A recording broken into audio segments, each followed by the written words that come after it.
চটপটি বানানোর জন্য আলু মটরের তরকারি করে নিয়েছি।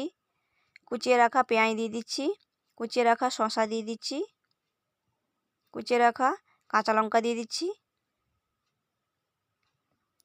চানাচুর দিয়ে দিচ্ছি, ঝুরি দিয়ে দিচ্ছি, বিট লবণ দিয়ে দিচ্ছি।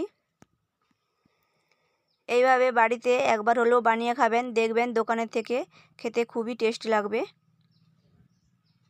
চাট মশলা দিয়ে দিচ্ছি, ভালো করে নাড়িয়ে নিচ্ছি।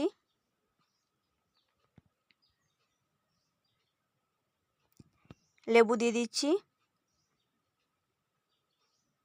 টমেটো কেচাপ দিয়ে দিচ্ছি, সরষের কাসুন্দি দিয়ে দিচ্ছি,